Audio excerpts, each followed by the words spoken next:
Assalamualaikum warahmatullahi wabarakatuh. Alhamdulillahirabbil alamin wa bihi nasta'in ala umuri dunya waddin. Wassalatu wassalamu ala asrafil anbiya'i wal mursalin wa ala alihi washabbihi ajma'in. Amma ba'du.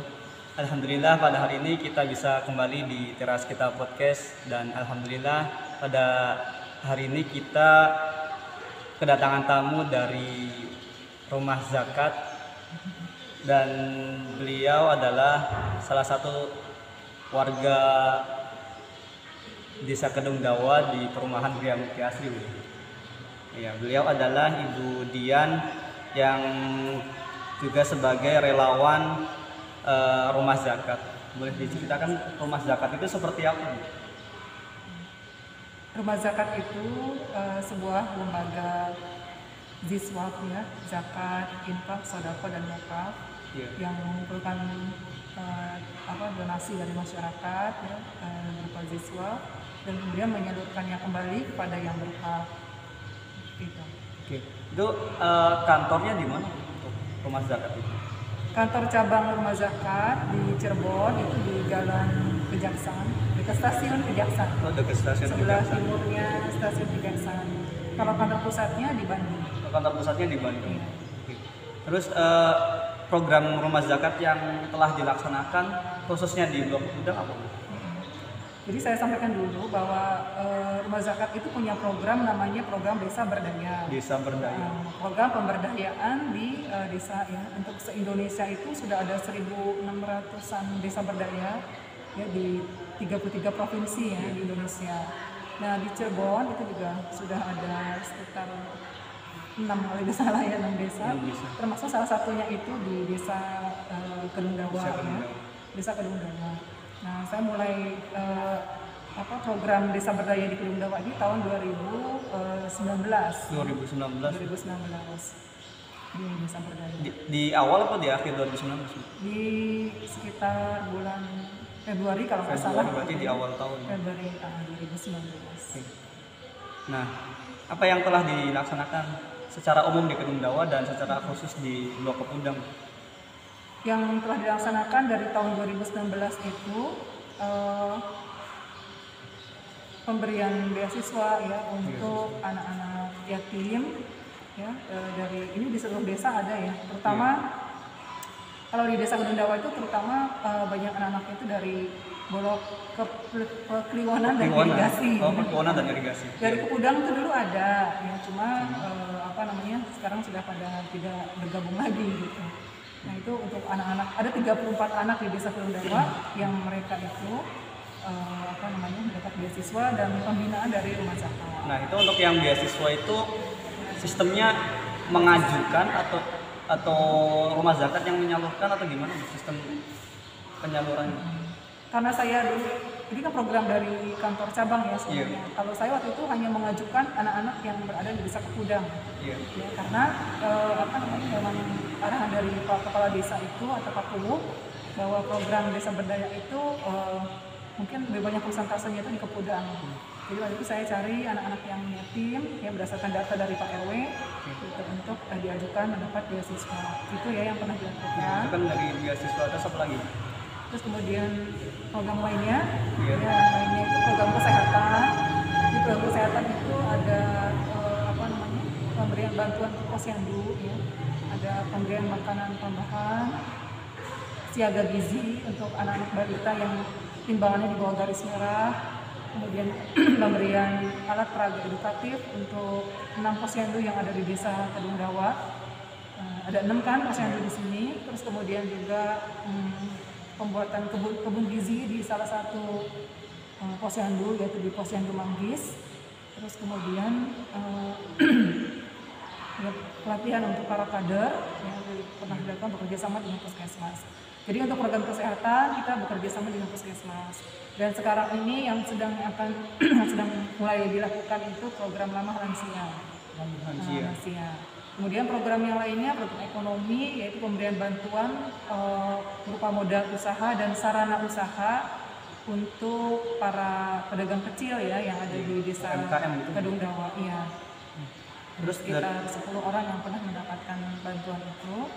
Dan kemudian program yang lainnya yang insidental itu kalau bulan Ramadan ya, Ramadan tuh ada berbagi buka puasa, ada program santunan untuk anak yatim, bingkisan lebaran untuk anak yatim, bingkisan lebaran untuk keluarga.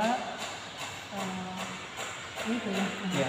Kemudian informasi juga ya buat teman-teman, kemarin Ramadan kemarin ya kita kan berbagi buka puasa bersama juga dengan remaja Masjid Al Mubarak ya.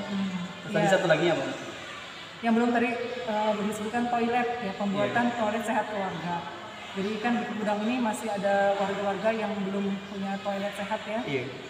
Nah, jadi kita ajukan program itu dan alhamdulillah kemarin dari tahun 2019 sampai 2020 itu ada 6 rumah yang sudah kita berikan bantuan pembangunan toilet sehat keluarga. Kalau yang renovasi itu masuk kan?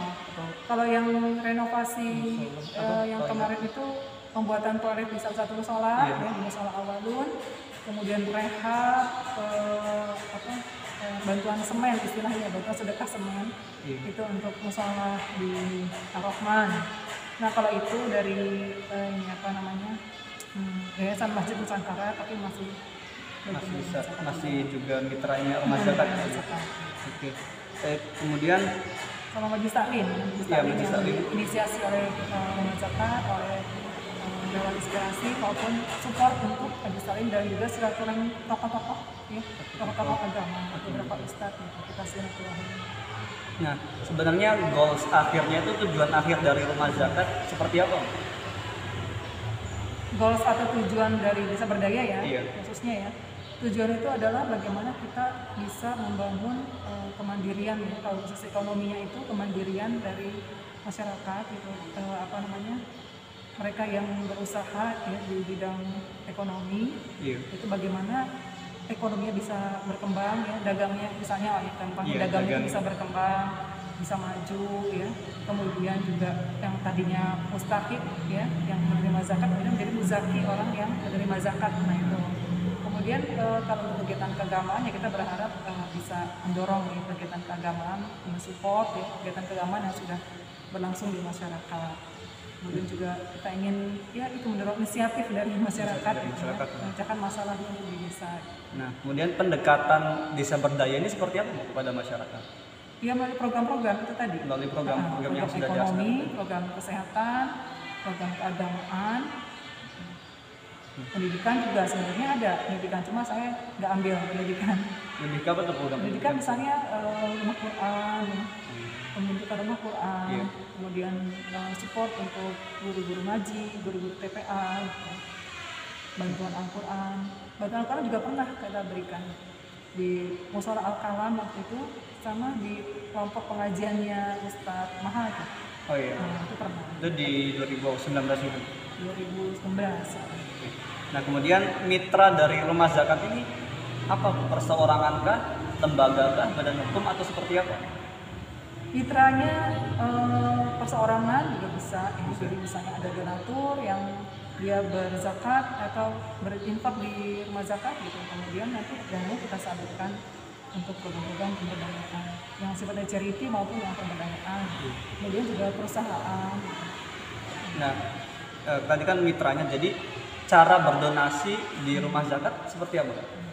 Cara berdonasinya tuh macam-macam ya. Sekarang dengan menggunakan kemajuan teknologi, jadi bisa lewat HP aja nih kita udah bisa infak ya. Ada aplikasinya? Ada aplikasi. Namanya Infak ID.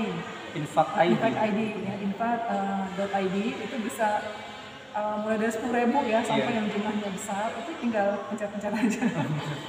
Kalau nggak salah saya lihat juga. Kurban juga ada program kurban juga. Oh ya, bentar lagi kan mendekati kurban ya. Nah, yang pernah juga dilakukan di sini itu pembagian kornet ya. Kornet itu dari daging kurban. Daging kurban itu dikemas ya dalam bentuk kornet yang disalurkan untuk daerah bencana gitu ya. Kan praktis tuh ya. Dia tinggal masak. Nggak bisa dimasak. Kemudian pernah di musola juga dibagiin, musola Alam. Beberapa orang sini pernah saya bagikan juga untuk yang mereka membutuhkan gitu ya. Itu program ini. Jadi sepanjang tahun tuh kornet bisa dibagikan selama masih ada. Oh iya. Nah, saya juga kalau nggak salah lihat di websitenya Rumah Zakat juga bisa ngeklik donasi di situ ya. Bisa. Jadi dari website bisa, dari aplikasi bisa, aplikasi di HP. Tadi apa?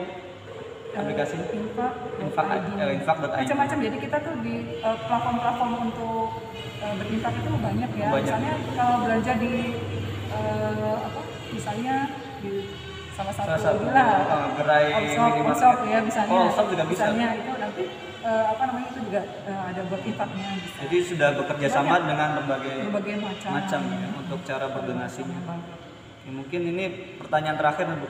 Pesan untuk sahabat teras kita khususnya dan umumnya kepada semua pendengar podcast ini. Teras kita nih pendengarnya banyaknya anak muda ya. Kebanyakan anak muda. Ya pesan saya, anak muda harus punya karya, harus punya karya, terus tidak boleh berpangku tangan. Kemudian anak muda harus punya inisiatif untuk bagaimana membangun desa ini supaya maju gitu ya. Jangan semuanya lari ke kota ya. Semuanya harus siap untuk membangun desanya, untuk memberikan kontribusi terbaiknya lah untuk desa. Jadi jangan menyerah, jangan mudah menyerah, jangan mudah terlena juga dengan bermacam hiburan yang ada sekarang ya. Harus bisa memanfaatkan waktu dengan sebaik-baiknya. Harus punya karyanya kayak Iwan nih misalnya. Dan pokoknya untuk membangun desa ya dimulai dari diri kita gitu ya, oleh kita dan ya kemungkinan juga untuk kita nantinya gitu ya, akan kembali untuk kita juga. Berarti potensi desanya harus bisa dibaca dengan jelas. Iya. Apa nih potensi yang ada di desa saya. Kemudian juga membangun jejaring ya. Jadi harus siap bekerja sama, kolaborasi dengan berbagai macam dengan siapapun.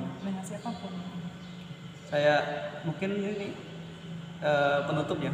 Jadi kita harus bisa bermanfaat untuk siapapun ya, untuk orang lain.